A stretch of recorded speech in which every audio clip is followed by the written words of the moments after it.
We're going to continue. We're going to continue talking about the Jewel Ornament of Liberation.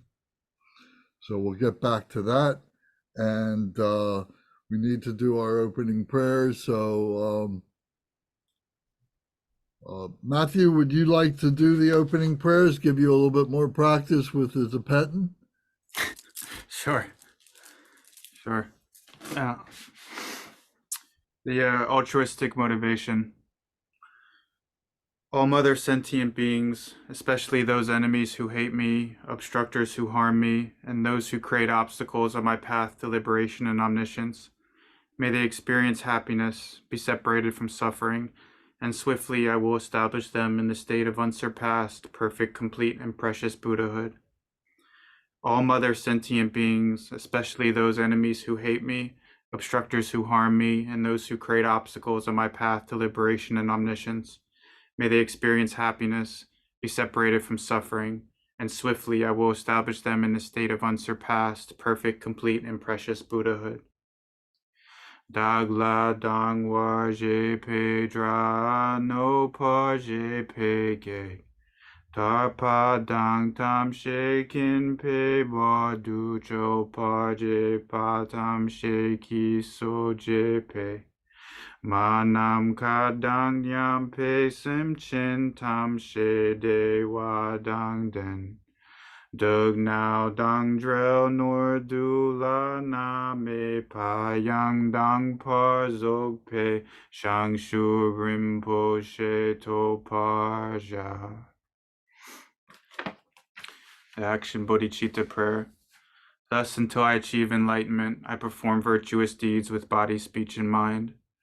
Until death, I perform virtuous deeds with body, speech, and mind. From now until this time tomorrow, I perform virtuous deeds with body, speech, and mind. Da she du song ma ge gi ba du lu na gi sam ge wa la ko. Ma she ba du lu na gi sam ge wa la ko. Du de ring ne song te ni ma song ta sam gi ba du lu na gi sam ge wa la ko. Long Refuge Prayer. We take refuge in the kind root and lineage lamas. We take refuge in the deities of the mandalas of the yidams. We take refuge in all the exalted Buddhas. We take refuge in the perfect Dharma. We take refuge in the excellent order of the Sanghas.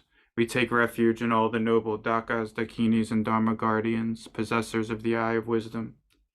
We take refuge in the kind root and lineage lamas. We take refuge in the deities of the mandalas of the yidams. We take refuge in all the exalted Buddhas. We take refuge in the perfect Dharma. We take refuge in the excellent order of the Sanghas. We take refuge in all the noble Dakas, Dakinis, and Dharma guardians, possessors of the eye of wisdom. Transcend sawa dangu par je pe pa den la ma dam pa nam la kyab su chi yo. Yidam kyo korgi la so nam la kyab su chi yo. Sangye chom den de nam la kyab su chi yo. Dampe cho nam la kyab su chi yo. Pa pe ge dun nam la kyab su chi yo.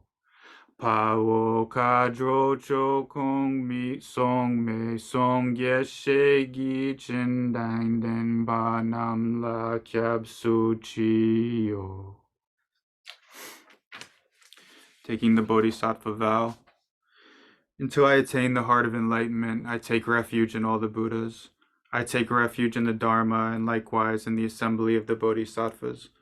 As the previous Buddhas embraced the enlightened mind and progressed on the Bodhisattva's path, I too, for the benefit of all sentient beings, give birth to bodhicitta and apply myself to accomplish the stages of the path. Until I attain the heart of enlightenment, I take refuge in all the Buddhas. I take refuge in the Dharma and likewise in the assembly of the Bodhisattvas. As the previous Buddhas embraced the enlightened mind and progressed on the Bodhisattva's path, I too, for the benefit of all sentient beings, give birth to bodhicitta and apply myself to accomplish the stages of the path.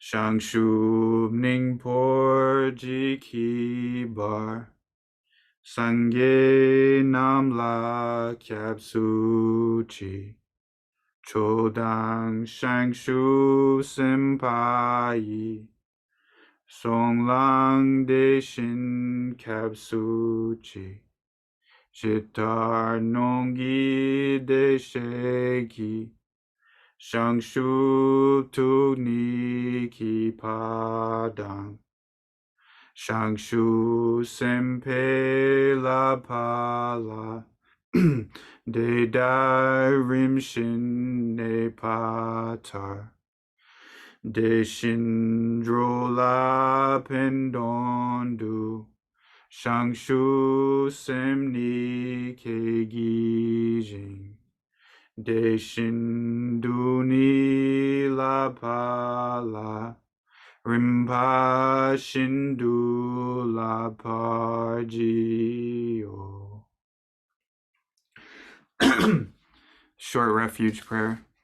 In the Buddha, the Dharma, and the Sangha most excellent, I take refuge until enlightenment is reached. By the merit of generosity and other good deeds, may I attain Buddhahood for the sake of all sentient beings. In the Buddha, the Dharma, and the Sangha most excellent, I take refuge until enlightenment is reached. By the merit of generosity and other good deeds, may I attain Buddhahood for the sake of all sentient beings. Sangye Chodang Soki Chognam La Jiangsu Badu Dagni Kyabsuchi Dagi Jinso Ki Pe Sunam Ki Drola Penshir Sangye Drupasho. The Four Immeasurables. May all other sentient beings, boundless as the sky, have happiness and the causes of happiness. May they be liberated from suffering and the causes of suffering. May they never be separated from the happiness that is free from sorrow. May they rest in equanimity, free from attachment and aversion. May all other sentient beings, boundless as the sky, have happiness and the causes of happiness. May they be liberated from suffering and the causes of suffering. May they never be separated from the happiness that is free from sorrow. May they rest in equanimity, free from attachment and aversion. Manam kadanyam pesem chintam she dewadang dewe gudang denpar jorchi. Dug now dang du now gi gudang drawa jorchi.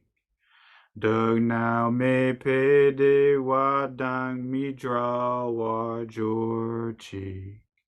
Ne ring chak dang ni dang drawe tong nam la ne par jorchi.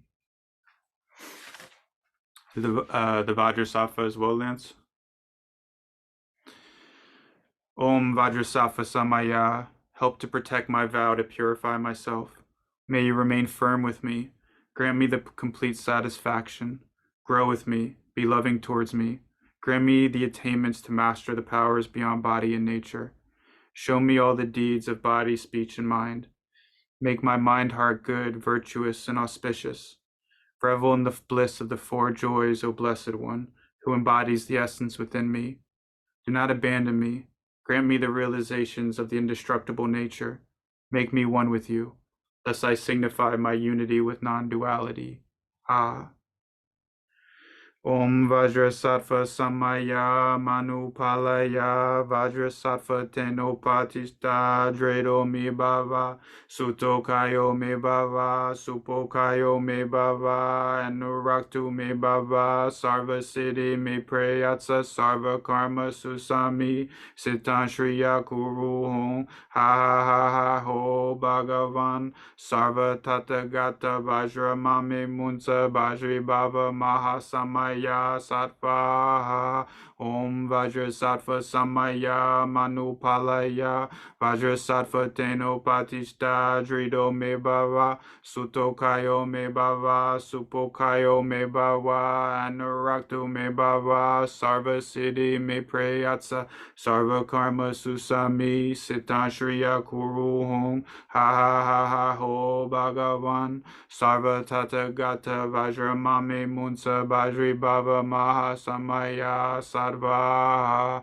Om Vajrasattva Samaya Manupalaya. Vajrasattva Teno Patista Dido Me Bhava. Sutokayo Me Bhava. Supokayo Me Bhava. Anurakto Me Bhava. Sarva Siddhi Me Prayatsa. Sarva Karma Susami. Sitan Shriya Kuru Hum. Ha ha ha ha ho Bhagavan. Sarva Tathagata Vajramame Munsa Vajri Bhava Mahasamaya Sattva. The Sagarmati Requested Sutra. Likewise be extinguished. Extinguish all enemies to my purpose. Whatever evil forces are in me be defeated. Do this so that when I am victorious, all pure radiance melts into me completely purified. Take all this knowledge, food and drink peacefully, enjoy it, and be satisfied so that all obstacles may be destroyed. Be liberated from all obstacles, all general obstacles. Maras are defeated by this gesture of the Buddha. By reciting this mantra, may all the Maras be purified. As a result, may all the Maras be defeated.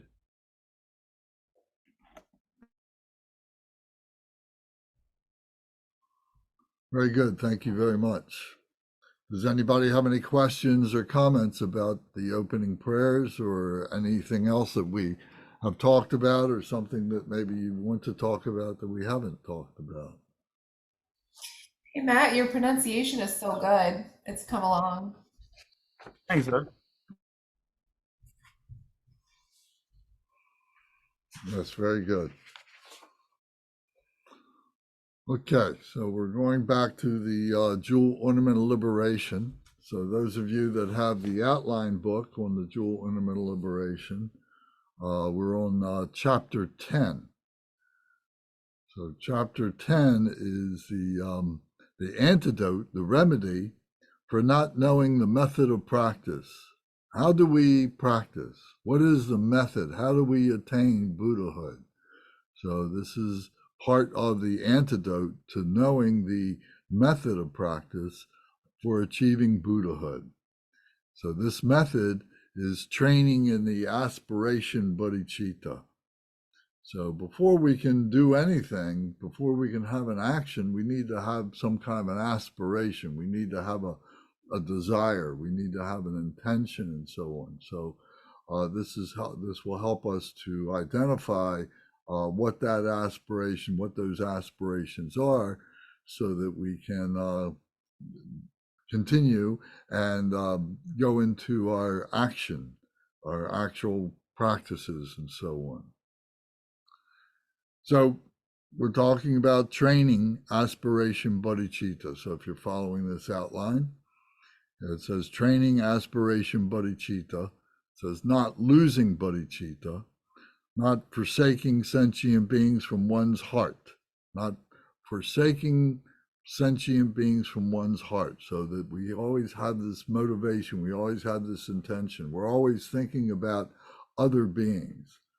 When we start feeling selfish, when we start thinking selfishly, and as soon as we recognize that, as soon as we realize that, it's time for us to turn that around and say, oh, I need to be doing this for the sake of other beings, not selfishly for myself.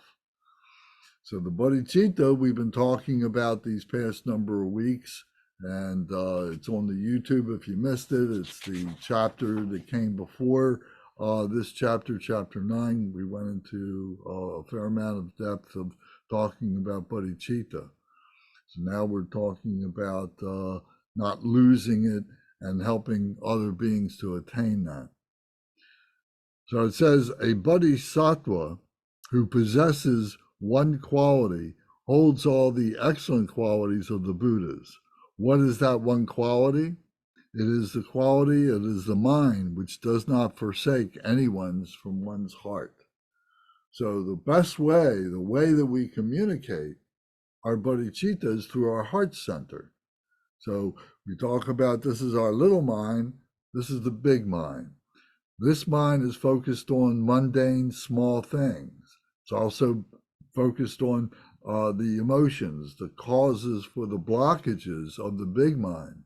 It's the big mind is where bodhicitta comes from, is the essence of the bodhicitta. The bodhicitta means the holy enlightened mind. So that is the heart mind. So just to refresh everybody's memory, we visualize it like a jewel, a diamond, an indestructible diamond. We are holding that in our hearts. So when we are bringing our hands together like this, we're visualizing that we're holding the jewel, the wish-fulfilling jewel for bodhicitta for all beings. So this jewel has many, many facets on it, and each one of these facets represents another enlightened being. Maybe it's a Buddha enlightened being, the many different Buddhas, or it's bodhisattvas, many different bodhisattvas. They all have bodhicitta, and the thing that makes them different is their activity, or their activities in the way that they are carrying out that bodhicitta, a holy enlightened mind, the method in which that they are practicing it for the benefit of all other sentient beings. So that's what it says. If we're looking for what the excellent qualities of the Buddha are, it says, what is that one quality? And it is a mind, this bodhicitta mind, that does not forsake other beings. So it's not a selfish mind. The bodhisattva is the hero, if you will, of the Mahayana practice, of the Mahayana teachings. The hero of the Hinayana would be the Arhat. So it would be the ideal. So the Arhat, or the Pratyeka Buddha, is a solitary realizer, is one who is developing, cultivating bodhicitta, cultivating enlightenment for their own benefit. They're only interested in their own individual liberation. So that would be the Arhat or the Pratyeka Buddha. But when we then go to the Mahayana, the middle way path, then the hero, the focus is the bodhisattva, that everything that is being done is for the benefit of others. So this is a distinguishing part of the difference between the Hinayana and the Mahayana. As we move from the Mahayana to the Vajrayana, then the hero would be the Buddha, all the different Buddhas and so on, which are all, human beings that have come to self-realization of what it is to be Buddha, to be in a state of mind that is non-conceptual, that is non-dual, that is non-objectifiable.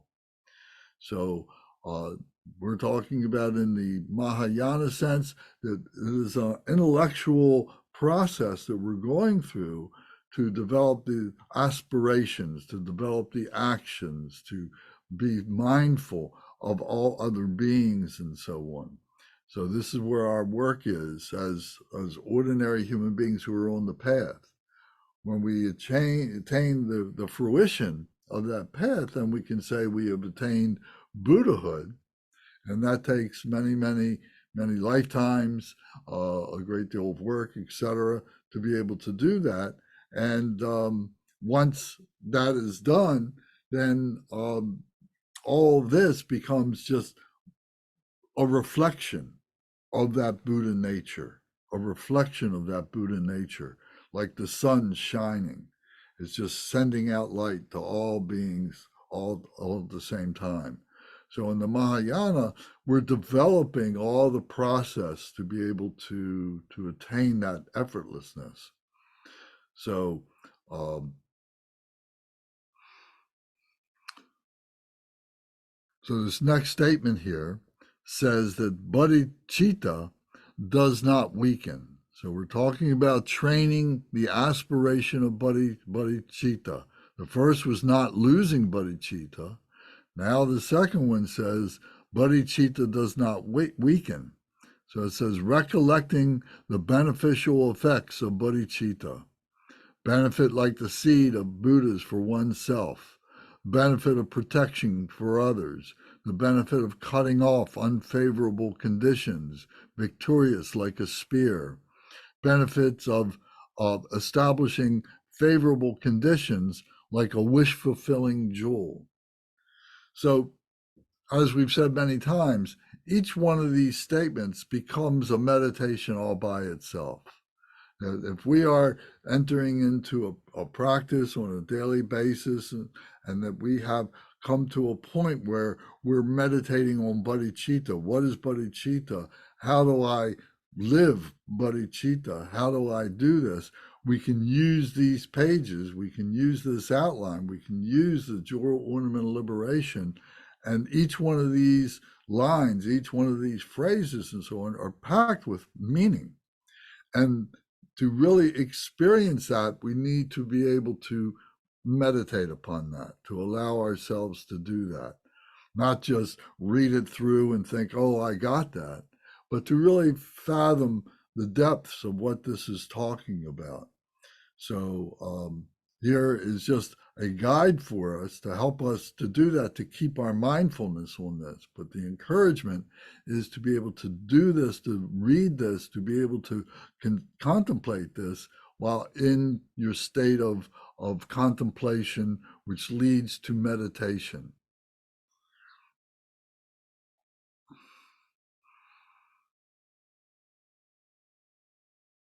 Does anybody have any questions or comments about this? I hope everybody has this book and can read this for themselves. Or on page 19 in the book that I have, chapter 10. So this is something that we should be discussing. So I encourage anybody to turn on their microphone and discuss this. Do you have any trouble thinking about bodhicitta, what bodhicitta is? Being able to practice the method, the aspiration developed. Do you see the value of this? Lance, every day for me, in my gratitude journal, like I definitely, so I do my morning contemplation using action. Part of the opening prayers is the Action Bodhicitta sequence. I read those and I just continue to say I contemplate on this, and then really it's like every moment, like you said, it's like it becomes the lifestyle, like you become fluent in it. And so I've had to incorporate other things because I'm like very visual, so I start like writing things down, right? Like, so like at the end of the day, I'm like writing down the moments where I'm like, okay, you were compassionate, as evidenced by what did I do? So as I draw more attention, that's where my thoughts start going more easily, by writing it down and cataloging it. Matt, that may be like familiar to you, like the idea of like writing things, creating some reactivity to where my mind stream starts naturally. And then, so that's what I found in the last year, especially like in the last, since I went to Greenland, it was very transformative, where I just, and I like that journal you told me to keep. I've kept that, and it's transformed with me as I've evolved in my spiritual journey. So I don't know if that's helpful or just sharing like out loud.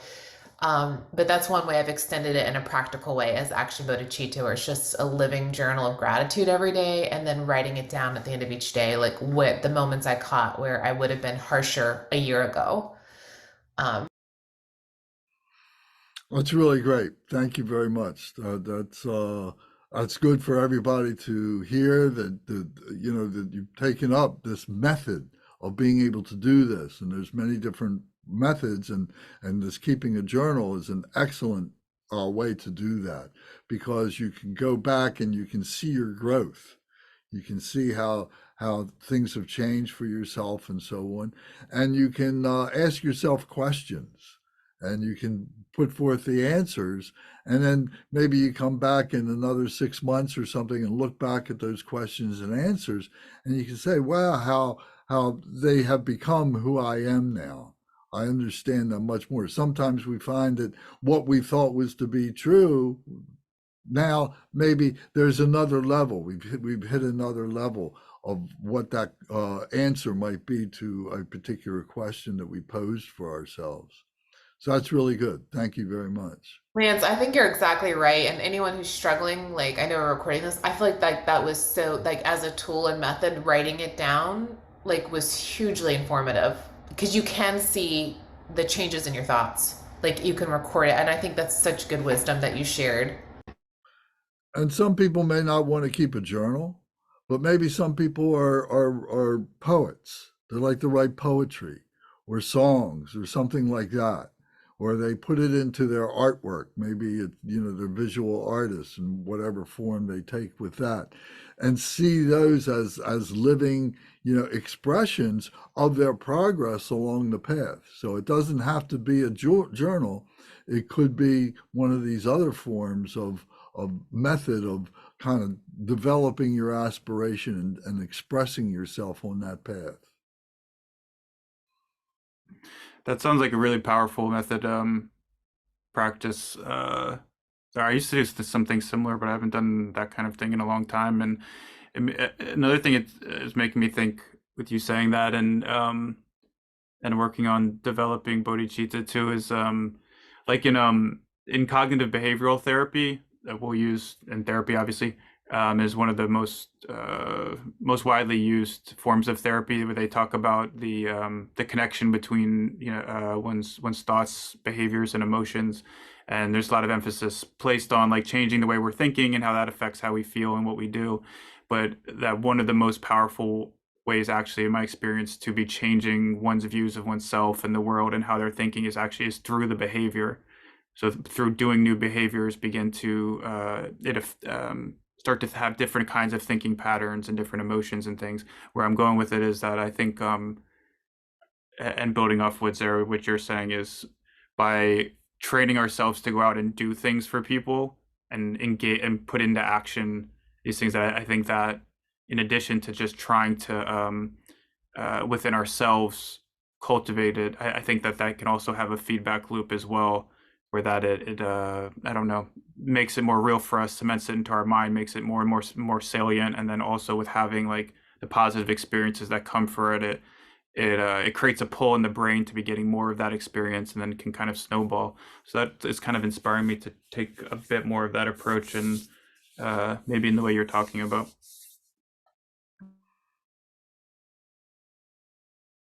Yeah, we're expressing it through our writing, through the visual things that we just talked about, which are expressions of really our brain. We're articulating this and so on. But at the same time, is your heart opening up? Can you feel that there's a radiation from your heart that is inexpressible? The words, we try and put it into words, but yet the words may fail the ultimate meaning of what you're trying to do. So it's much like love. We would say love. Many people that have had, this kind of experience and come back and say, well, what was it like? Say, well, I don't know how to explain it, but I can tell you I love everybody much more than I did before. And so to be able to do that and be able to feel that, sense that, be aware of that heart emanation, that heart speech going out to all beings in that way. Gunga Nima, thank you very much for being with us tonight. And I'd like to ask you, in the tradition that you've been practicing for the time that before you've come here, have you had experience with bodhicitta? Did they talk about bodhicitta in your tradition that you've practiced so far? Yeah. My I'm in the car. We just dropped off my daughter at the airplane, or I'm not the airplane. Yeah. Oh, okay. And so we'll be home in a few minutes, but I'll go ahead and start the answer.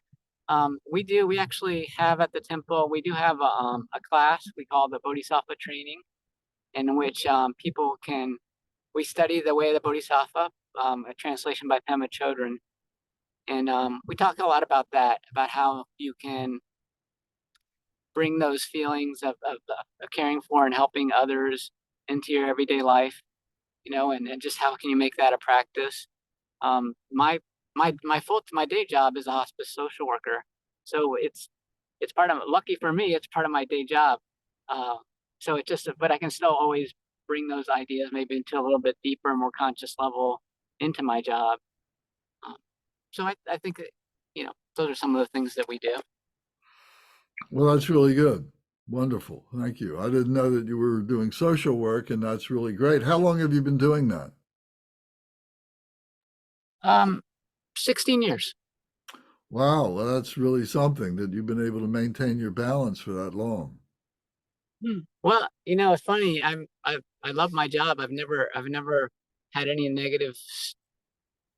felt any like overwhelming stress from my actual job. I mean, sometimes we'll get situations with particular patients where it's stressful, but it's not stressful because it's hospice. It's stressful because maybe they're in a situation where I wish we could do a better job of alleviating their discomfort, and we're not able to just because the situation's a complex situation. So, I but the see. stress for the job, though, is like it's not really a stressful job. I love my job. I see. So you're working within the hospice community, that the structure of that. Right. Yep. We have we're associated with the local hospital, and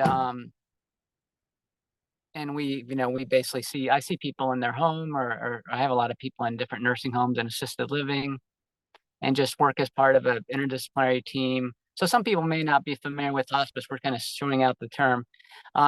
People come to our services because the doctor says they only have 6 months or less to live. So they have a medical criteria they have to meet. People can be out in a lot of different places. Some people with cancer might be fully functioning without really experiencing a lot of changes. And they might be in hospice services for quite a while. Sometimes people go longer than that 6 months. And other people maybe come into hospice late, where they're already experiencing a lot of severe distress, from their illness. So, we're working with the families at a different level there. So it's a wide variety, and there'll be myself and a nurse and like a chaplain and the doctor all on the team providing that support. Well, that's terrific. And this next question is for everybody, Kunga Nima, but everybody else as well. And that is, do you ever feel that, you're trying to develop bodhicitta, you're trying to maintain a stability at it, but sometimes you feel that it's not working, or you're failing at it. Some circumstance pops up that makes you question your commitment to bodhicitta. And does that happen? And if it does, what do you do? What have you been doing to help you to pull yourself back onto the track, so to speak? Yes. Yes, John. Yes. Yes, Um, please speak about that. so I have or at least had a regular meditation practice when I was living away from my family. And before I even knew what bodhicitta was, I felt like I was integrating a lot of it into my life. Um, and I did feel that heart center expansion beyond words can describe. However, I moved back home with my family in late August. And of course, this is the center of all of our conditioning. So, of course, people are, when they move back home with their families, um, they're going to encounter uh, a lot of emotional troubles and basically old patterns that they've left after moving out. So I find that intersecting my ability to commit to and practice bodhicitta, because I feel like so many old thought patterns are arising again. Um, and it's not like it's really causing me great distress, but I do know that it is getting away in the way of, or at least I'm perceiving it getting in the way of being able to practice this like ultimate form of compassion with myself and others. Very So I good. guess to answer what I do about it, admittedly, I don't do much about it. I notice it after, like after the fact, like when I'm going to bed at night, I kind of play through my day in my head and I realize, oh, I think I failed at bodhicitta at this particular point. This is how I could have done better. And I just take a mental note of it for next time, but I feel like it's very slow to um I'm slow to integrate it back into my life. Do you think that having a system like we're talking about here will be helpful to be able to give you the tools to be able to be quicker about that, to be more stable in being able to maintain your bodhicitta, and if you've fallen off the track, to be able to help you to re-engage on the track? Yeah, I really resonated. By the way, can everyone hear me clearly? Yes. Okay, good. Um, I actually really resonated with what Zara was saying about a gratitude journal. I do keep my own journal, um, but I think it would be a good practice for me to take note, like literally take note of uh, where I practice compassion and reflect upon where I could have practiced more compassion. Very good. Thank you for your comments. Thank you. Hmm. So again, using this outline that we have as a guide, to keep us focused, is important. Creating the structure is so that it's a repeatable process for ourselves, and know that intellectually we need to fine tune this every now and again. So this kind of conversation that we're having right now is a perfect example of brothers and sisters coming together to talk about our common experiences and so on like that as another form of being able to do that, to stabilize our practice. So this helps us to not allow our bodhicitta to weaken.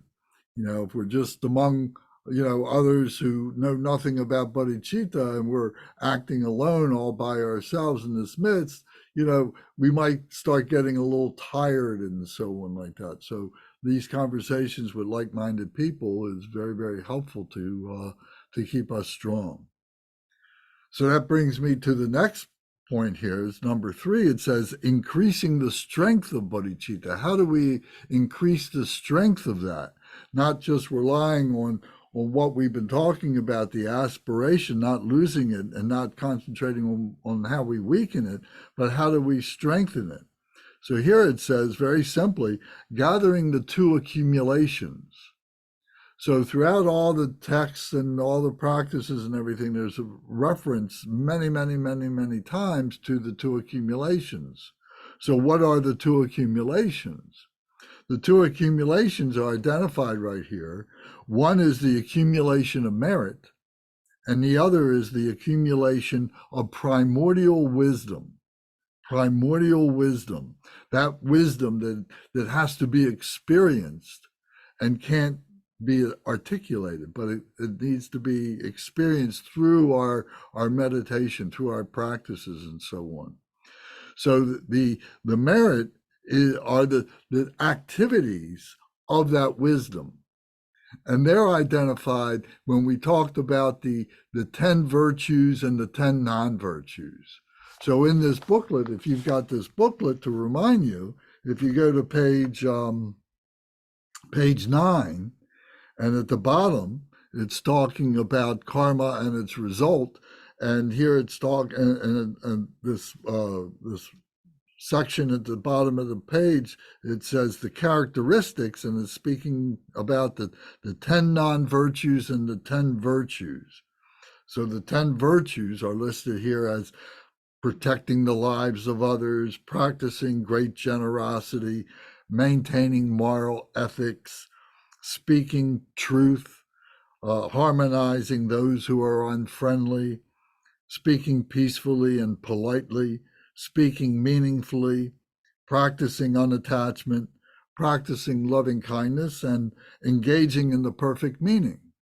So these 10 virtues are in opposition or become the way in which we overcome the 10 non-virtues, which are listed right above that. So the 10 non-virtue of taking a life is overcome. The remedy for that is protecting the lives of others. And then the non-virtue of stealing. Then the virtue of that, or how we overcome that, with the virtue of practicing great generosity. So this exercise can become a meditation for us, can become a contemplation for us, and putting this together, remembering this, thinking about this, contemplating this. So bringing this back now to the bodhicitta that we're talking about on page 19, this is helping us to understand what it is for the accumulation of merit, because the 10 virtues bring merit to us. And merit is kind of like money in the bank, so to speak, where we are doing these good deeds and we're not expecting anything to come to us or whatever, but this merit is building up, and it kind of gives us a sense of a force within ourselves, a sense of power, if you will, within ourselves, to be able to meet difficult situations and maybe not know exactly what we're going to do, but allow ourselves to go out and to engage in whatever that is. It's kind of like being up on a tree and kind of going out on a limb and knowing not that you don't have a net below you, but you need to get the fruit off of that limb, or you need to work on that limb. Maybe there's a bad spot, you need to cut it off or something. How am I going to do that? Well, sometimes it's your merit that takes you through that process, through the strength of the accomplishments that you've had, of the work that you've been doing, gives you the strength to say, I'm not sure how I'm going to do it, but I'm going to be working at it. And the wisdom is going to come up. If my motivation is pure, the wisdom of how to deal with that is going to come up on its own. And that's part of this, the strength of bodhicitta. It'll be there for you. The accumulation of the primordial wisdom, it says, establishes the power of the knowledge of bodhicitta in one's mind. The power of the bodhicitta in one mind. So if we understand the 4 vast immeasurable qualities of bodhicitta, if we've considered that, we've been thinking about that, we can recite that, we know what that is, we begin to see through putting ourselves in those situations where that bodhicitta kind of reveals itself. It's that power has been within us all the time, but it's been blocked up. We haven't recognized it as such. We've taken it for granted when it's been there. But now, by knowing what it is intellectually, now we can be free of the blockages that are causing the fear or the negativity, the emotions or whatever like that. So that wisdom comes forth very, very effortlessly, very naturally. And then the compassion, the method in which that we are exercising that we're bringing that out, becomes very effortless. So that's 2 sides of the same hand. Bodhicitta has 2 sides of the same hand. It has the wisdom side and it has the method side. One is the loving kindness, the wisdom, and the other side is the compassion, the method. Sometimes method, you'll hear the expression skillful means, the skillful means to be able to do something. So we have to be willing to maybe make a mistake, because we learn more from our mistakes. If as I said before, if we're going out on that limb, we're not exactly sure how we're going to do it. And sometimes that merit is not there. We won't have the wisdom that we want to have. But through the engagement of doing that, we gain wisdom. We say, oh, that's not the way to do it. this is the way to do it.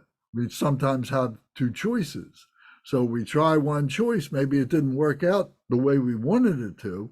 So we say, okay, I learned from that. Now I go to the other choice, try that, and then that works perfectly fine. And then that becomes your merit, you see. So wisdom is a combination of bringing the positive and the negative together and seeing how they work together, seeing how they neutralize, how they become stable in that way. So our life is full of those dualistic things that happen. So we need the strength to be able to allow those things to come together. And then when the challenges come up, we have the merit and the wisdom to be able to deal with those things. Does that make sense? Yeah.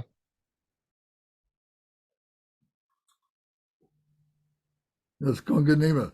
Have you had times when you've had to had challenges and you had to kind of push yourself a little bit to engage like that? Have you had that kind of situation, or the situation where you made a mistake, realized that, oh, this isn't the way, but my other choice was the way, so you kind of back up and you make the other choice, and that becomes stable. Yeah, I think I definitely had those type of experiences. I wanted to comment though on the earlier page where we're looking at the 10 Virtues and 10 non-virtues. virtues and non-virtues. Yeah, and I just wanted to comment, I love the way that the Buddha just like says, if you want to do something, if you want to fix something you're doing that's wrong, you just do the opposite.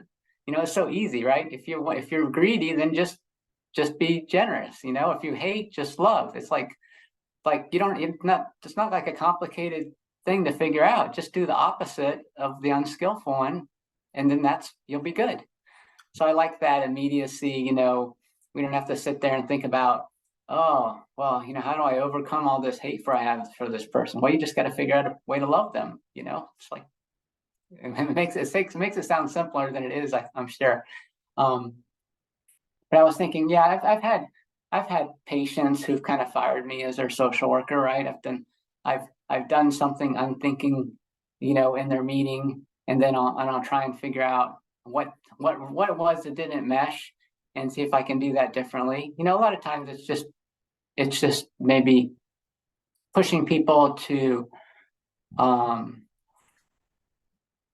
handle or focus, or maybe just bring into their awareness the fact that they're dying in a way that's not as compassionate as it should have been. Like I wasn't as mindful as I should have been about how they were taking their prognosis, and I should have been a lot more gentle, or maybe not even addressed the item yet until we had a lot more rapport building. So I mean, that's come up definitely. Very good. Have you has anybody had the experience where you're engaging into a situation that has some degree of duality that you can recognize, and you're not sure what to do, and maybe you're not even consciously really thinking about it, but you engage in a way, and you have to after the engagement, you kind of have to rationalize it in your mind. You have to force a smile. Oh, I did this, I had this result, and I'm smiling about it, because this is what I did, and so on. But then sometimes you do something, or you do the opposite, like Unga Nemo was just saying, and you're smiling with your heart. Instinctively that you did the right thing because you have that smile in your heart. Has anybody ever had that experience of smiling with your heart like that? For sure. And one thing I was just coming to mind hearing you talk about it is that I think for me, we'll just call it the right thing to refer to, I'll just call it that to refer to like skillful means, working with compassion, all that virtuous stuff, is that my mind is more quiet, or is more still. And when I'm doing things opposite to that, my mind is very, even if I'm not thinking about it in that way, my mind is very agitated and kind of chaotic and and disturbed. So I don't know. That's one thing I was thinking, and I there's plenty of that. And to John's point earlier, there's certainly for me as well plenty of times when the bodhicitta isn't in full effect. I have to kind of reel it back in. But yeah. Yeah, thank you. I think so. Bernie, do you have any comments about this? In your experience, have you, in your life and made good decisions, that you had that smile with your heart, you had that peace of mind. But then when you did something that was maybe not as virtuous as you would have liked, or it didn't have the right outcome because the intention wasn't right or whatever, and then you kind of keep mulling that over. It keeps coming up from time to time into your consciousness. Can you expand on that in your life in any way?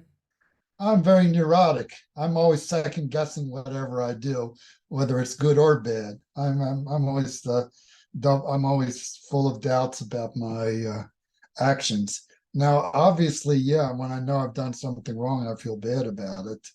And sometimes I'm pretty sure that sometimes I'm pretty sure I made the right decision, and I feel good about the decision.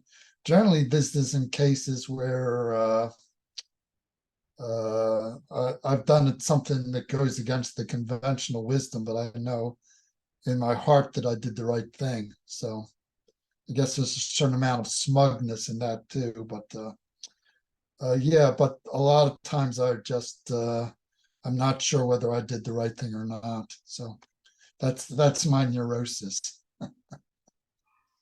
Do you have any more comment on bodhicitta as we've been talking about it? Well, bodhicitta, I always explain it in two steps. First, bodhicitta starts with universal love, the kind of love that doesn't separate good people from bad people. And second, love wants the best for the other person. And you understand what is the best for other people is enlightenment. So out of that love, you want to bring enlightenment to all sentient beings. You want to work for the benefit of all sentient beings and work to bring them all to enlightenment. So those are kind of like the two steps to bodhicitta. Very good. Thank you. Does anybody else have a comment or question about this, about increasing the strength of bodhicitta? I had a question about the merit you were talking about. Yes. So when you were talking about it, I was thinking about karma, and I was thinking about, when we're out there, presenting our best selves and being really compassionate and empathetic and towards others, being very skillful in our interactions, then would part of that merit just be that cause and effect? The fact that we're affecting the world in a very positive and loving way, and then the results of that action come back to us. Would that be considered merit also? Well, I think so. Yes. Yeah. Yeah, absolutely. Because karma means action. And then with an action, there's a result. So yes, absolutely. So the merit is comprised of that action and the results that are there, And from the other point of view, demerits would be there if we didn't do the right thing. But we don't look at it in terms of demerits. We're not being punished. We're not being penalized if we didn't do the right thing. We're having compassion and forgiveness for that. So that's part of the merit as well, I think. That there's not a punishment if you didn't do the right thing. There's a compassion there, and that becomes a merit. It's easy for us to do it for ourselves. If we make a mistake and say, "Oh, well, I really didn't mean to do it that way. I didn't realize the outcome. I didn't realize these other things and so on. So I forgive myself." We have compassion for ourselves. We forgive ourselves.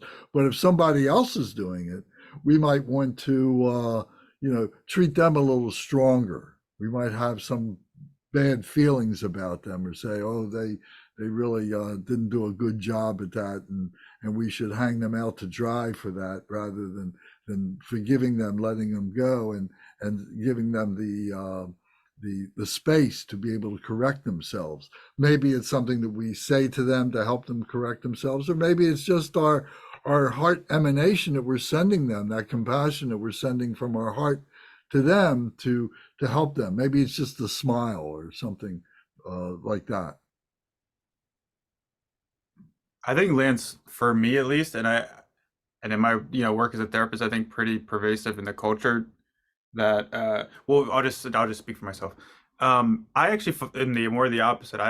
I'm actually pretty quick to forgive other people, just naturally. Not that like I'm some great person, but I'm quick to forgive other people.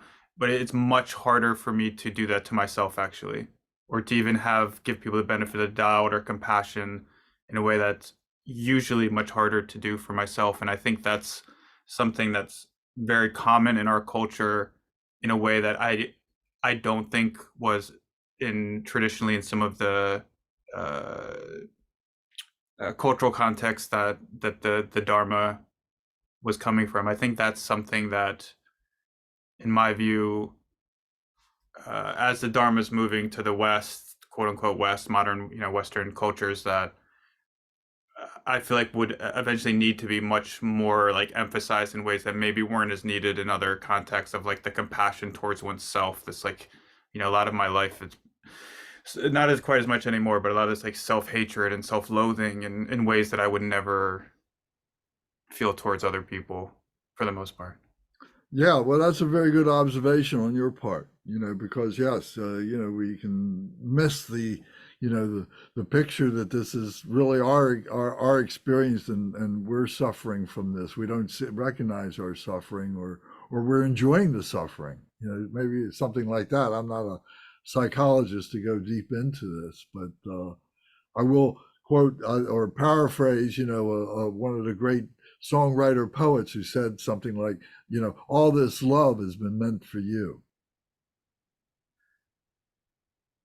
So to realize that ourselves, that it may be easier for us to share it with other people, but all this love that we have, what is all this love? This whole phenomenal nature is like a display of love. And it's all meant for each one of us. And and in this case, to take it a little bit personally and say, well, it's all for me. I see that, but if I hold on to it selfishly, that's a problem. But if I just let it go and flow right through me, that's the kind of attitude that we want to have toward that.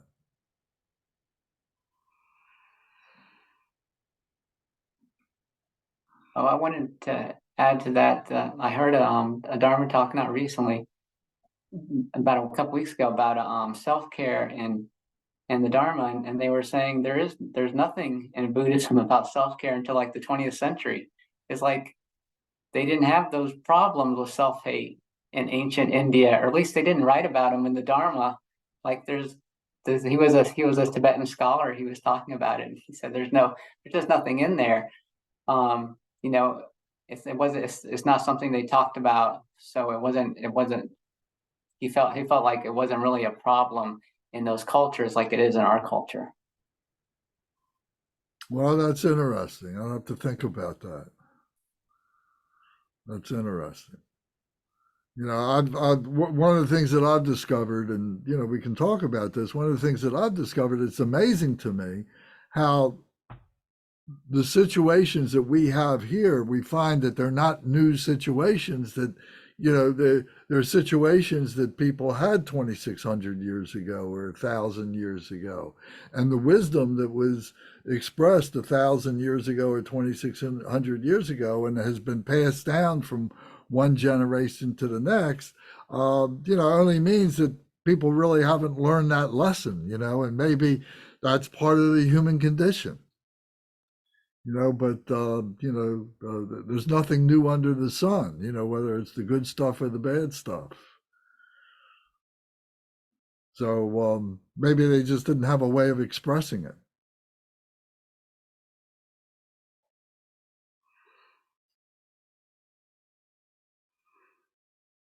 Okay, but let's move on to the next topic here where it says number 4, it says deepening bodhicitta. So first we were talking about increasing the strength of bodhicitta. Now we're talking about deepening the bodhicitta. So it says practicing the enlightened mind. Practicing the enlightened mind. So what is the enlightened mind? It's bodhicitta, the 4 vast qualities of loving kindness, compassion, joy, and equanimity. So the cause of enlightenment, loving kindness and compassion. Those are the causes. Are we creating the causes in all situations? Loving kindness and compassion. The next one is the actual enlightenment. Recite the short refuge prayer 3 times day and night. So the short refuge prayer, and the Buddha, the Dharma, and the Sangha most excellent. I take refuge until enlightenment is reached. By the merit of generosity and other good deeds, generosity and loving kindness, compassion, all these things, through this generosity and other good deeds, may I attain Buddhahood for the benefit of all sentient beings. So, is my motivation, is my goal to help other beings. And then the action of enlightenment, the action of benefiting others, dedication of your body, wealth, and all virtues to others, and the purification of one's own mind. Watch your moral ethics, and abstain from evil deeds and afflicting emotions. So the purification of one's own mind. This is something that, here it's being talked about, and it's very important. And many of the practices that we do are purification practices. The 100-syllable mantra of Varanchana, of Vajrasattva, the 100-syllable, the Om Vajrasattva Samaya Manupalaya, etc. The one that's in our prayer book here on page 8 and 9, I think it is. That is a purification mantra to remind ourselves that we make errors and that we have to be able to forgive ourselves and get on with it and not make those errors again, to have the 4 powers of remorse, remedy, reliance, and was it remorse? Sorry, I'm drawing a blank on it. Can anybody help me? What are the 4 powers of purification? Anybody remember that? Is resolution one? Like not do it again? Resolution, yes. To resolve not to do it again. Thank you very much. So to have remorse for what you do, to have a resolve not to do it again, to use the remedy to be able to overcome that, and then to rely on your practice to stabilize yourself in the bodhicitta and the good deeds and so on. So this purification, to engage in that, this, the action of bodhicitta. So these prayers that we recite are all remembrances to ourselves of what our motivation, what our intention is, and to be doing it for the benefit of others is so important. These are Mahayana prayers. I don't know how they, I don't know what in the Theravadan tradition, the types of prayers that they use, if anybody does and can comment about it. But here, the theme that goes through this is always for the benefit of other beings. Bernie, do you have any insight into that? Have you looked into that at all? Do you know any of the Theravadan prayers? Theravadan prayers is only one that I can remember, which is the so-called Pirit prayer, and I'd have to look up exactly what that is. Of course, there are a lot of times they're reciting the refuge prayer, and which is common to both traditions. It's going to be a little bit different because there's not going to be the bodhicitta in the Theravadan tradition. But I go to the Buddha for refuge, I go to the Dharma for refuge, I go to the Sangha for refuge. Generally, the prayers are short selections from the scriptures, a lot of times. So, I mean, the Pali scriptures a lot of times. But I definitely don't know any specific prayers from the Theravadan tradition. So, Okay, well, thank you. Well, that's helpful, and so what it's pointing out is that the Hinayana is important because it's teaching us discipline, our own personal discipline for ourselves, and so on. And then building up on that then becomes the devotion that we have for liberation for other beings and so on, that everything that we're doing is for the benefit of others. So it's kind of like taking an object and placing another identical object on top of it, and one is supporting the other, and you can't fully do the second one without having developed the first one, because it's like the foundation practice and so on. So the metaphor that we talk about all the time is when you're in an airplane and they're talking about if there's a problem, you have to put your mask on first, which is helping yourself, and then you can help others. But if you start helping others without the benefit of your own mask, then you can succumb while trying to help others, and that's not very helpful. So again, it's considering the meaning of these. We take these things for granted, without thinking about these, without developing this, and we need to be able to have this firm discipline and understanding what the holy enlightened mind is, to develop this and so on. So our practice goes through a process of we talk about the opening prayers, which are setting our motivation. Then we talk about the 4 thoughts that turn the mind to the Dharma, why we are here, why we are doing this, precious human life, impermanence, karma, cause and result, and the suffering of samsara. And we remind ourselves of this on a daily basis. And then we think about bodhicitta, and we're practicing that, and we're practicing the kindness of the mother, and we're talking about the 6 human realms, and we're talking about bodhicitta at that stage. And this is our daily practice. And then we go into the shamatha meditation, the calm abiding meditation, and the vipassana meditation. And this is in the vipassana is when we start looking at all these things like this and developing a strong understanding of this. We do that in the part with the bodhicitta, where we need to understand loving kindness and compassion. So in those sections of developing our daily practice, you see all these things are incorporated in those things. So we need to follow those instructions.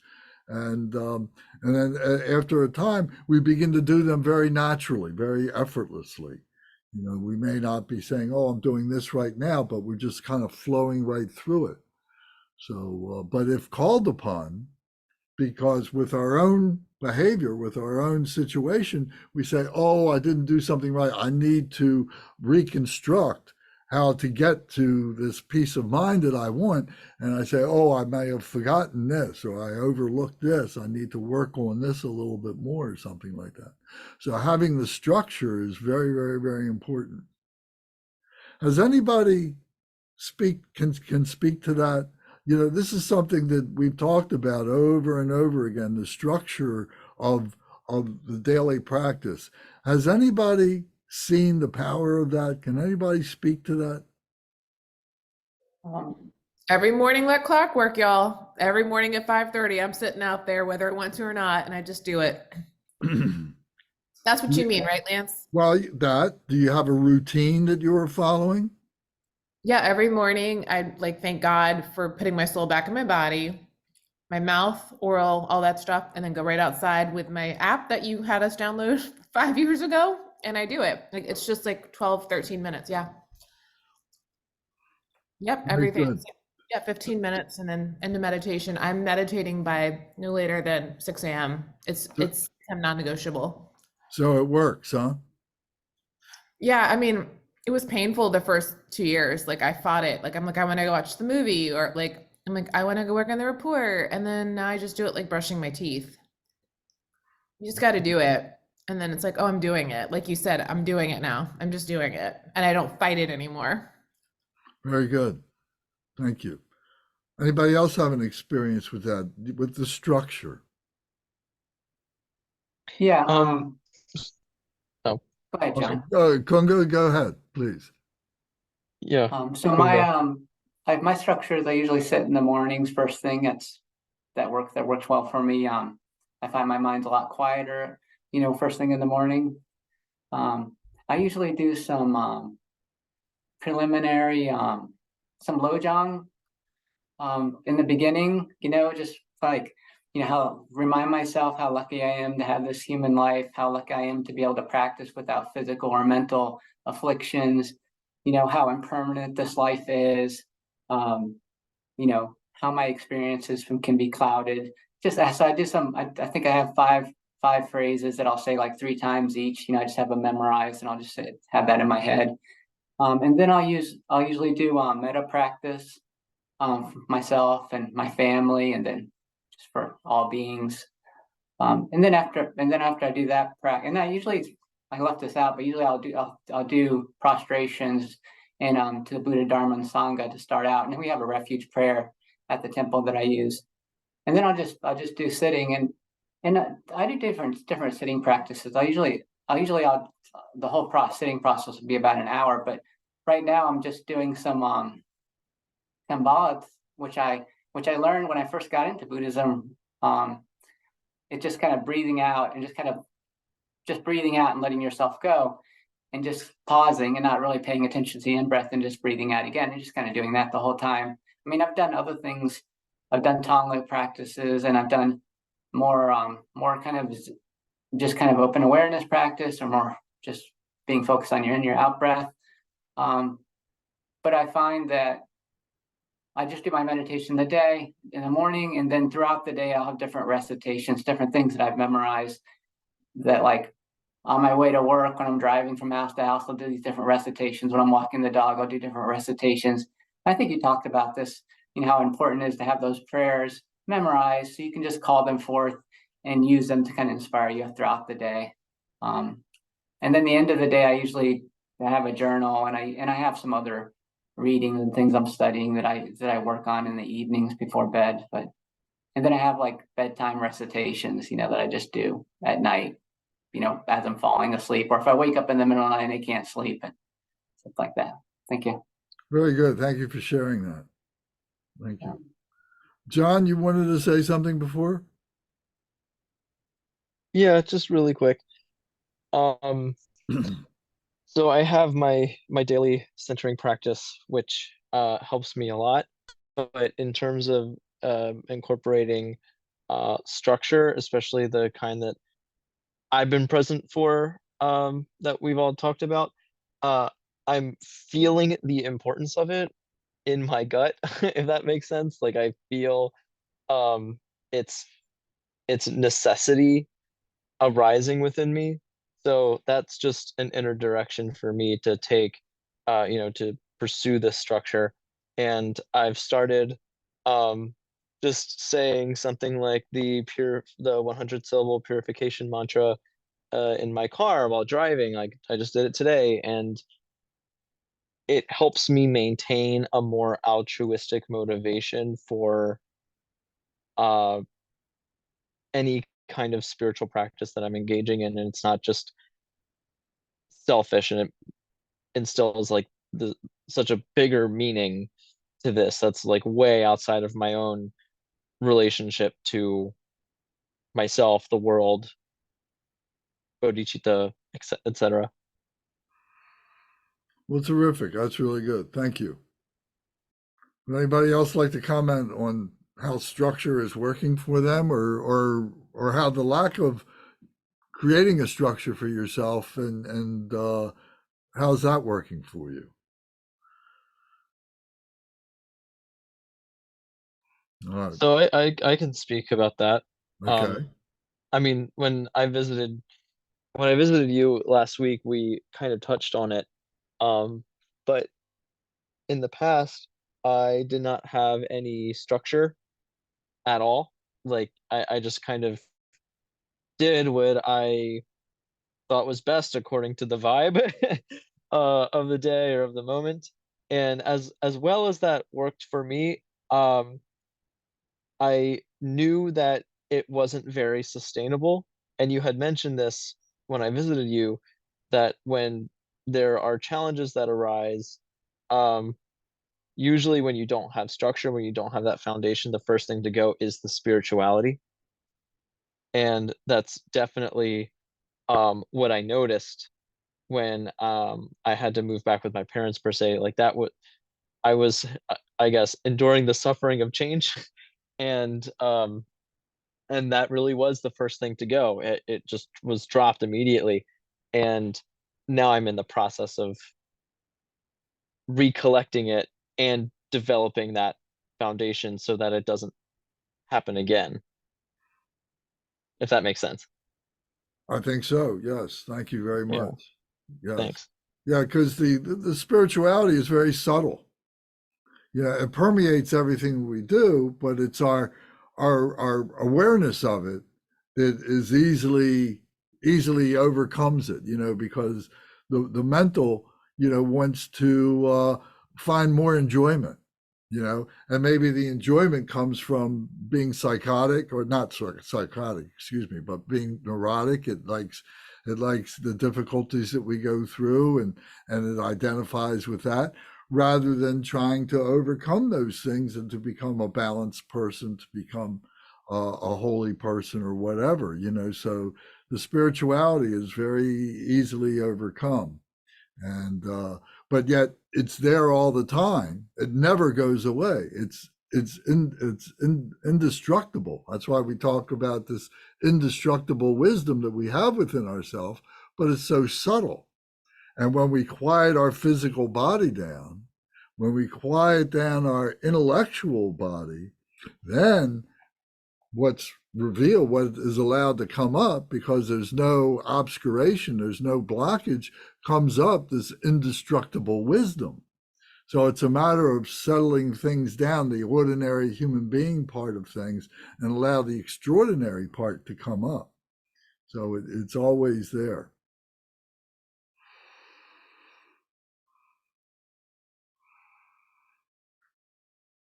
Okay, so I want to continue on with the book here. So now we go to point 5, and it says not forgetting bodhicitta, not to forget bodhicitta. It says rejection of the 4 unwholesome deeds and acceptance of the 4 wholesome deeds.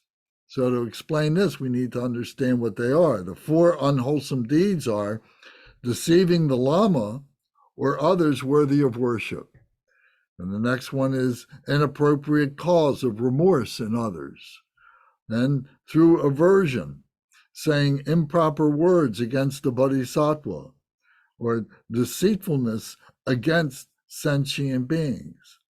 So all these 4 points are aimed at holy, at the quality of being holy, what I call holy or sacred.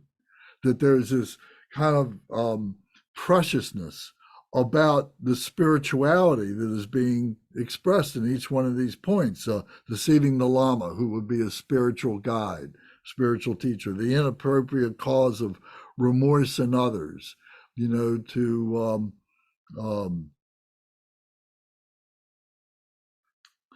make others sorry for something that they have done, or causing remorse that they're engaged with you. Through aversion, saying improper words against a bodhisattva, using harmful phrases, harmful words, or some denigrating them in some way, and deceitfulness about against human beings, saying that I'm so great because of my holiness or something like that, that I'm better than somebody or other. These are 4 unwholesome deeds. And the 4 wholesome deeds would be not telling lies, even at the risk of one's own life, establishing others in virtue, especially in the Mahayana, seeing bodhisattvas who have cultivated bodhicitta as Buddhas and proclaiming their quality in the 10 directions, and sincerely maintain the altruistic attitude towards all sentient beings.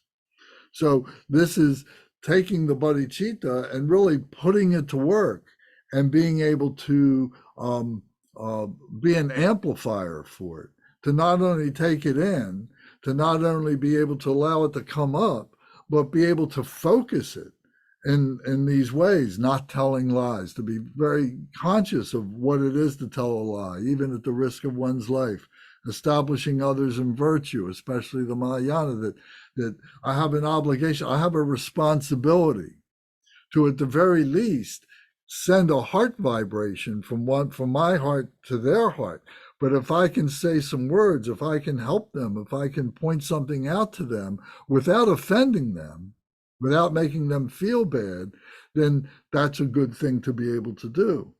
Seeing bodhisattvas who have cultivated bodhicitta as Buddhas and proclaiming their quality in the 10 directions. So recognizing beings and the good work that they've done, that they are wholly enlightened beings, but they're not quite Buddha, but yet treating them as a Buddha.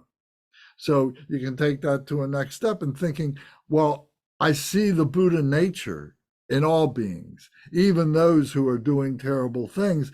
They have a Buddha nature within themselves that they themselves don't recognize. And of course, they're acting counter to that. But yet we can see that they have that Buddha nature and that we're appealing to that Buddha nature all the time, all the time. We're not sweeping them away and saying they're not worthy, they're not good enough for these teachings or this compassion or this wisdom, but being able to penetrate the confusion, the delusion that they're obviously going through.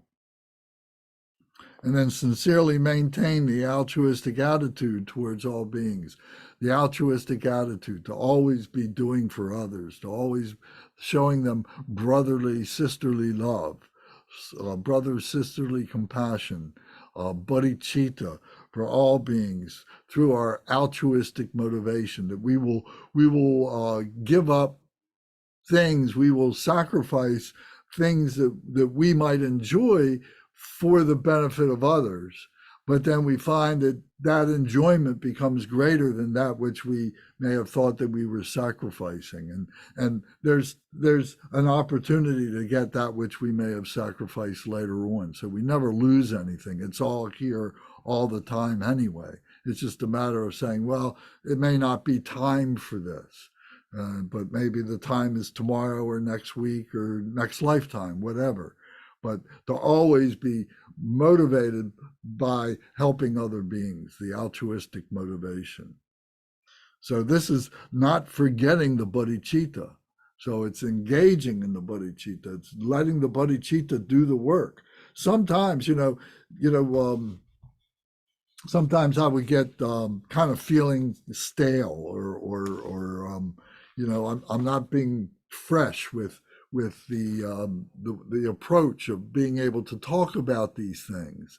And then for myself, what I've always been able to do is to go to the bodhisattva teachings or the Buddha teachings, and right away, there is the wisdom right away.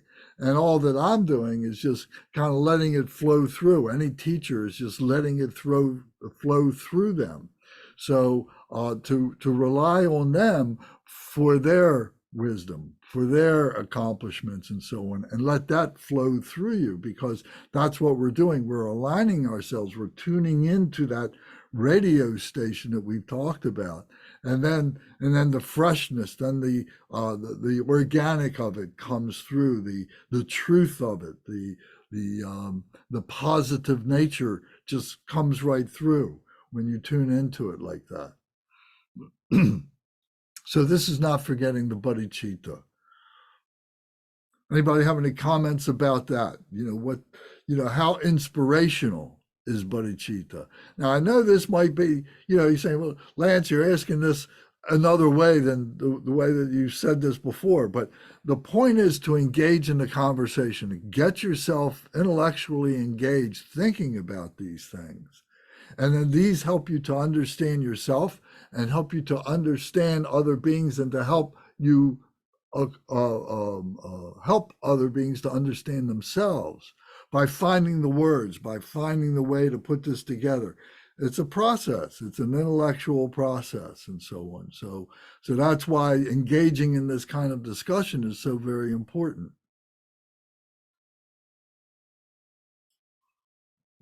I mean, I'm very inspired. I get excited at writing things down and what I can do for other people.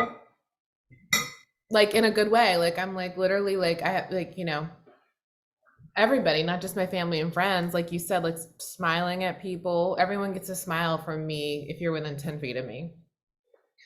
Even if I'm having a bad day, like a human bad day, you're gonna get a smile. Yeah, that's a good point.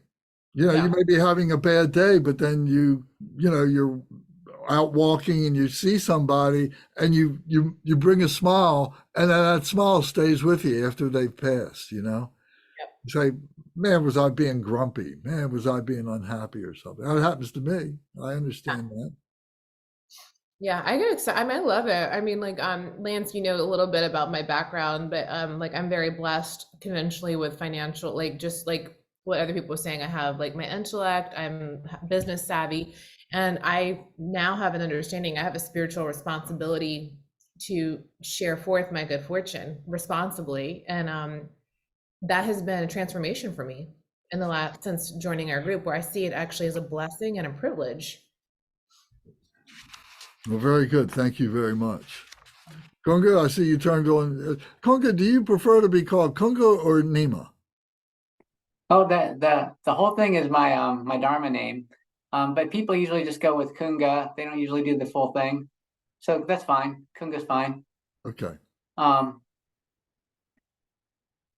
Yeah, I just wanted to touch on that. I think that I've noticed that in my own life that my work, which is involves working with others and supporting others, is really self-perpetuating. The joy I get from my work helps me do my work, and it's self-reinforcing. And I noticed that with my work at the temple, with the Grand Rapids Temple, that the more time and the more things I do with the temple, I don't feel drained. I just feel like energized in that role. And yeah, I think it's definitely been my experience that those things do generate their own energy. I was reading in the 10 Bodhisattva practices in the Flower Garland Sutra, and they have the story about the first practice. They don't call it generosity. What they call it, realizing joy, something like that. And but it's generosity, and the Bodhisattva says that even if 1,000 or innumerable starving people came to them and they asked him for his flesh to feed them, they would gladly do it, and then they would also just feel like hope that in the next life they would have an immense body so they could feed more people. This is really something difficult to wrap your head around, but it's just that idea that this idea of giving and being generous and being supportive of others is self-perpetuating for the person doing it as well. Thank you. Thank you. Anybody else like to comment about keeping bodhicitta on their mind and seeing bodhicitta in action all the time?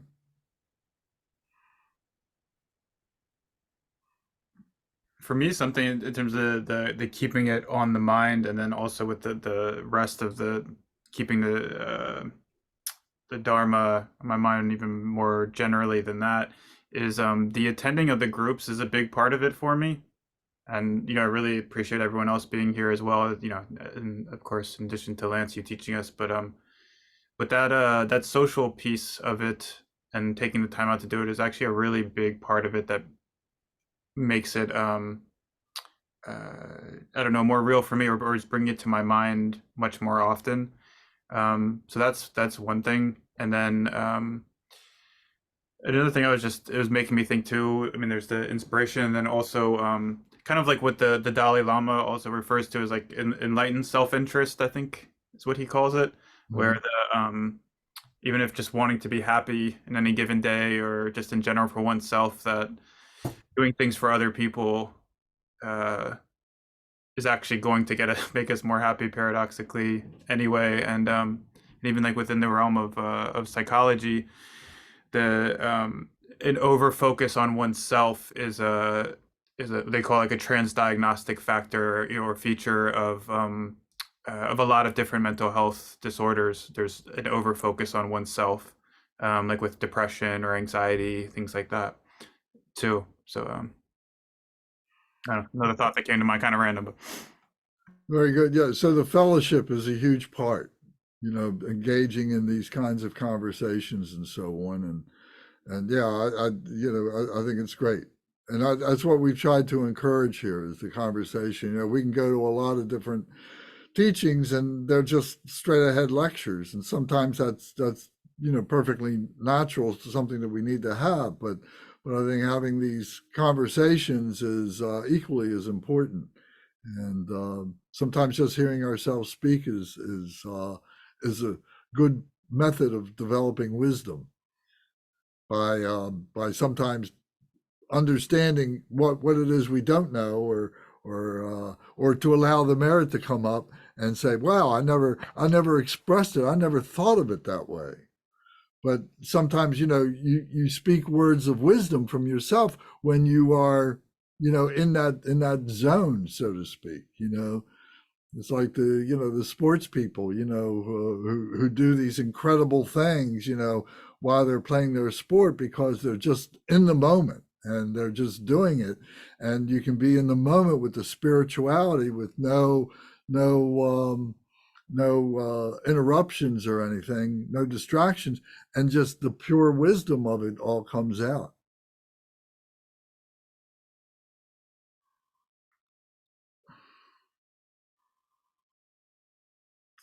Okay, Bernie, would you like to talk about your experience again? You know, because I know you and and we've been doing this for a long time. Bernie and I have been friends for a long time. And, you know, we've gone through periods where we haven't had the fellowship for one reason or another. You know, and you kind of get a little bit of insulation, you know, isolation or something like that. But then we say, oh, well, let's form a discussion group and let's talk and everything. Bernie, could you talk about that? Okay, how well, you want to talk about bringing bodhicitta, reminding yourself of bodhicitta in your daily life. First of all, there's the prayers that we do every day or should be doing every day with our practice because they start off with bodhicitta.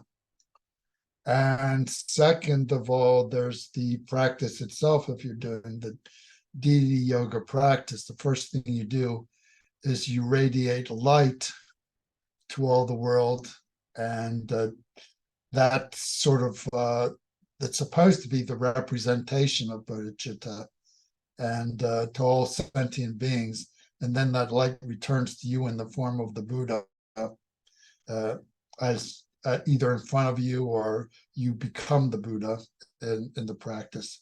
So that's also part of bodhicitta, you know, that part of the deity yoga practice. Now, as far as other practices to bring bodhicitta into daily life, what's strongly recommended is what's known as the 7 points of mind training, which is a practice that comes from the Gadampa tradition. And it's a group of sayings, sometimes they're called slogans, which are to remind yourself of how to practice bodhicitta in daily life. Now, there's also a lot of stories in the different biographies of the different Buddhist teachers of how they practiced generosity. And if you've read these stories and can bring them to mind, they can also strengthen your sense of bodhicitta. So that's what you were asking about, you know, how to bring bodhicitta into daily life, right? So that's generally the different ways that I know how to do it. So and how has the dynamic of being in a discussion group like this, I mean, how has, what's your personal experience with that? Oh, of How has being that in a helped you? discussion, okay, discussion group as far as, well, it reinforces it because you're listening to what other people say and their problems and their successes. So, and generally anything which is shared with other people is a way of, well, that's why they have support groups for everything. They have support groups if you're trying to lose weight. They have support groups if you're trying to give up alcohol. And basically, one way you can look at a group like this is the support group for people who are trying to practice bodhicitta. That's one side of it, at least. So, yeah, being able to talk to other people is certainly a useful, and share your feelings with other people about practice, certainly a useful thing to do. Yeah, so that's kind of what I was trying to get at, Yeah. and sometimes you gotta, take the initiative. You gotta kind of push yourself a little bit to get into a conversation like this. One on one, just talking about one on one, having a conversation with somebody that comes over to your house or you go over to their house or whatever, and instead of talking about mundane stuff, you start talking about spiritual stuff and everything. And somewhere along the conversation, somebody always says, "Man, there's nobody else I can talk to like this. I just really Yeah, enjoy it's this of conversation." course, of course, if you're a Buddhist, they're kinds of thin on the ground. So yes, it's very precious to be able to share the Dharma with somebody who's also practicing it. So rather than talking about Britney Spears' new autobiography, you can talk about the Dharma. So yes. Very good. Yes. Thank you. All right. Does anybody else have anything you want to comment on about this bodhicitta, the comments that we've been talking about here? This was the method, training and aspiration bodhicitta. So these 5 major points here all have to do with that aspiration of wanting to be bodhicitta, wanting to be the holy enlightened mind. So to keep that in context.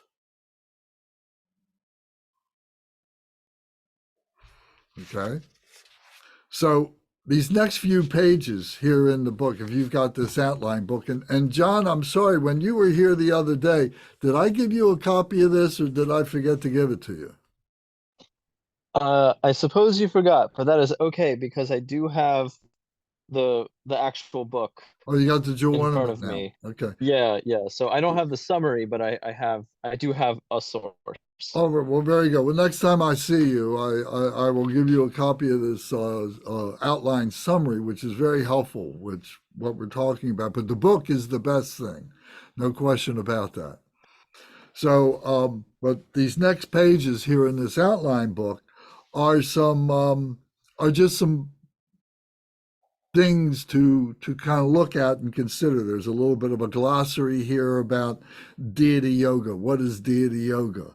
Then there's a crude illustration here of ultimate awareness and relative appearance and phenomenal nature and Sambogagai and everything. So there's this crude illustration here. If nothing else, for you to spark in your mind, well, how would I draw this? How would I describe this? So that's what this is meant to do, to be able to give you an affirmation, but also to give you a sense of creativity and being able to express, how it is that you see this. And, at one time it may seem perfectly obvious to you, but then later on you come back and you say, oh, that's not exactly right, and so on. But to jump in someplace and begin to, so it goes to like, creating a journal for yourself and you go back and read what you wrote or something like that. And then on page 22, there's a description of the different bodies, the truth body, the subtle enjoyment body, the emanation body, and the phenomenal body, and then the bodhicitta that it speaks to, and associated names. So there's some points here to look at, to consider, and things that you don't know, go and look up. You know, Google's gotten really good at being able to find things for you that you can read and so on. And then on page 21 is pretty much the table of contents of the Pearl Rosary, the Path of Purification. So the Pearl Rosary is a collection of 11 practices, deity yoga practices, that Kenshin Rinpoche put together for us. And Kenshin Rinpoche is the translator for the Jewel Ornament of Liberation that we use, plus many, many, many, many other texts that we use. So we can talk about him, you know, for a long time. But nevertheless, so here is a table of contents about this, and just gives you the name of the deity, the deity, and what he is. So, like the first one says, it's Shen Reze Avalokiteshvara. So Avalokiteshvara is the Sanskrit name for the Bodhisattva of compassion, and Shen Reze is the Tibetan name. So here under deity, it says that he is a noble bodhisattva. He's one of the 8 great bodhisattvas, the 8 noble bodhisattvas. And then the activity is his compassion, his skillful means, his merit. So then you can go down the list, and these are things that we've talked about over, you know, the past year, past 2 years, whatever. And so they give you things to, as I say, have affirmation about, things maybe that you want to look up and understand, maybe the questions you want to raise, and so on. And then we can go to the next page, page 24. Is that right? 24, yes, 24. And there's a bit of a spreadsheet here that talks about the 5 wisdom Buddhas and consorts and the 8 great bodhisattvas. So in past months, we've talked about these. So here is this spreadsheet where you can see the family, the Buddha that's being talked about, the wisdom that they are symbolic of, the consort, his partner, the element that it's associated with, and the 8 great bodhisattvas, and what it is symbolic of, and so on. So there's some helpful things in here that you may have not looked at, and maybe you will appreciate if you kind of look at these, take them apart, and put them back together again, and maybe to spark some questions or to give you some affirmation as to what it is, that the wisdom that you have accomplished, the knowledge of the Dharma that you've been able to accumulate.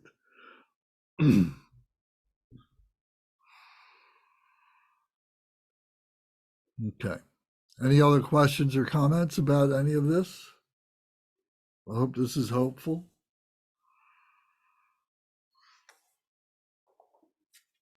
Yeah, we're so very lucky to have you help guide us through this journey, Lance. Thank you for always showing up for us. Oh, well, thank you for being there. Yeah, second. Thank you. So there's one more book that you might find interesting. It's called The Encyclopedia of Eastern Philosophy and Religion. And in this one book, it under each heading, you look up Dharma, for instance, and it will give Dharma a definition in Buddhism. It will give Dharma a definition in Taoism. It will give Dharma in terms of Zen, and it will give Dharma in terms of Hinduism. So it's taking these 3 traditions, Buddhism, Taoism, Zen, and Hinduism, and kind of unifying them by the words that they use, the vocabulary that they use. So this here is a go-to book in my library.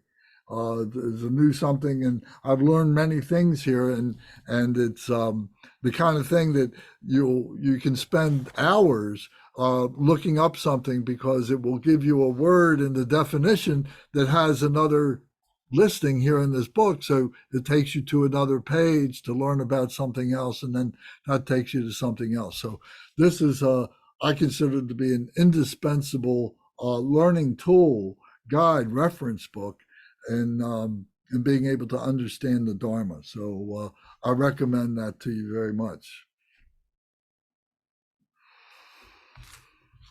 I have a question. Yes. It's interesting that they separate out Zen from Buddhism. Well, I guess they're just saying Zen Buddhism, or, I'm not that great a student. You are much more than I, but the Pure Land or the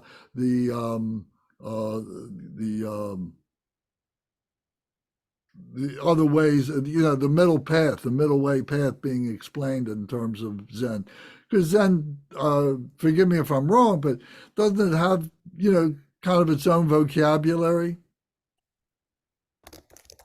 I not that different. I'm trying to think of a word that they use in Zen that we don't use it the same way, and just Well, say all Buddhist Satori. practices. Say the word Satori. Yeah, so that's a unique word, right? Japanese. They do have some Yeah. Japanese terms, certainly. Yeah, and Certainly. that's what this does. This has some Hindu words. It has Yeah. some, Yeah. Tibetan words, etc., like that. Yeah. Yeah. That makes sense. Yeah. So They have it's the Japanese interesting. terms in there. Yeah, definitely. Yeah, and for many, many, many years, decades before Vajrayana came to the Western world, Zen was already very popular. Had been around for a long, long time. So many people, the Buddhist experience was a Zen experience. True.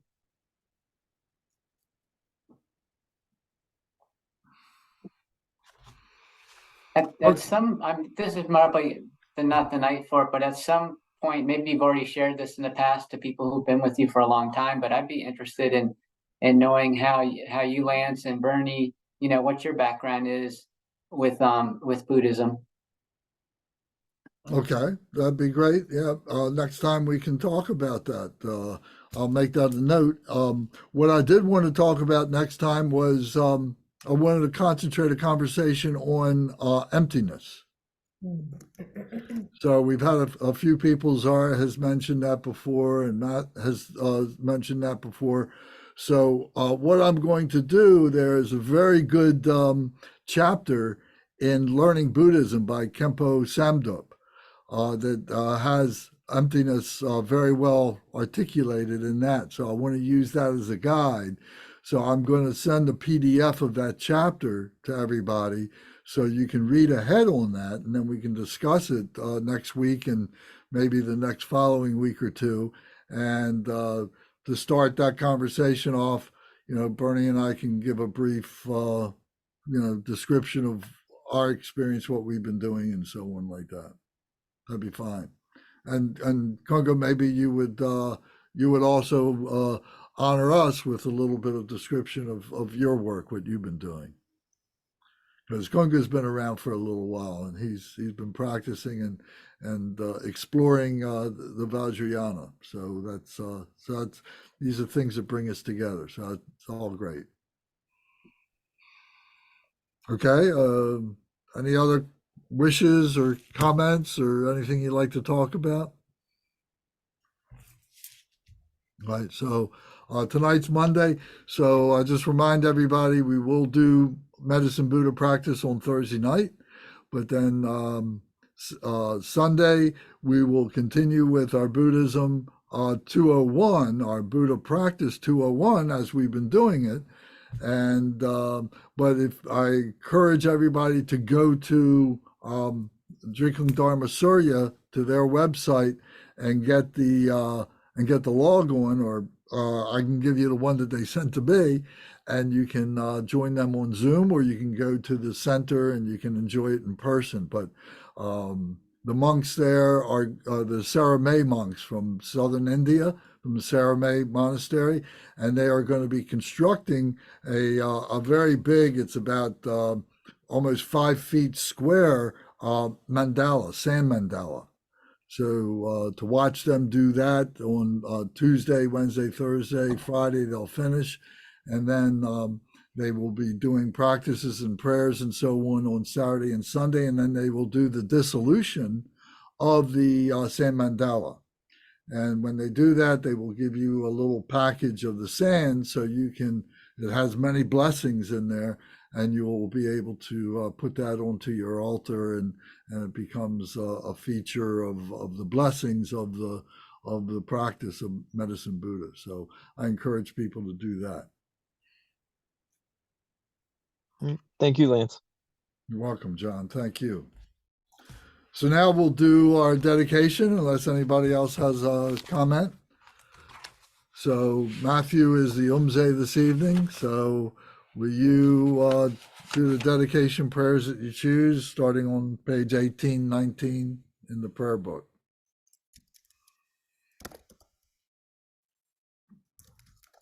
Should I just go through all three of them? Sure, that's great. We got time. Lineage dedication prayer. Dorje Chang, Talopa Naropa, Marpa Milarepa, Dharma Lord Gampopa, Pagmo Drupa, and Lord Drinkumpa, please bestow upon us the most auspicious blessing of all the Kagyu Lamas. By this virtue may I achieve the all-knowing state, and may all who travel on the waves of birth, old age, sickness, and death cross the ocean of samsara by defeating all enemies, confusion, the cause of suffering. Bodhicitta, the excellent and precious mind, where it is unborn may it arise, where it is born may it not decline, but ever increase higher and higher. I pray that the Lama may have good health. I pray that the Lama may have long life. I pray that your Dharma activity spread far and wide.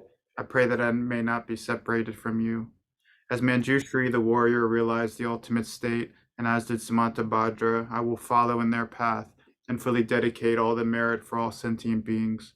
By the blessing of the Buddha who attained the three kayas, by the blessing of the truth of the unchanging Dharma as such, by the blessing of the indivisible Sangha order, may the merit I share bear fruit. The Dekorma prayer. By the virtues collected in the three times by myself and all beings in samsara and nirvana, and by the innate root of virtue, may I and all sentient beings quickly attain unsurpassed, perfect, complete, and precious enlightenment. May the teachings of the great Drinkumpa Ratnashri, who is omniscient Lord of the Dharma, master of interdependence, continue and increase through study, practice, contemplation, and meditation until the end of samsara. The dedication prayer by Lord Jingden Sumkun. Glorious, holy, venerable, precious, kind root and lineage lamas, divine assembly of yidams and assemblies of Buddhas, bodhisattvas, yogins, yoginis, and dakinis dwelling in the 10 directions, please hear my prayer. May the virtues collected in the three times by myself and all sentient beings in samsara, nirvana, and the innate root of virtue not result in the 8 worldly concerns, the 4 causes of samsara, or rebirth as a Shravaka or Pratyeka Buddha. May all mother sentient beings, especially those enemies who hate me and mine, obstructors who harm, misleading Mars and the hordes of demons, experience happiness, be separated from suffering, and swiftly attain unsurpassed, perfect, complete, and precious Buddhahood. By the power of this vast root of virtue, may I benefit all beings through my body, speech, and mind. May the afflictions of desire, hatred, ignorance, arrogance, and jealousy not arise in my mind. May attachment to fame, reputation, wealth, honor, and concern for this life not arise for even a moment.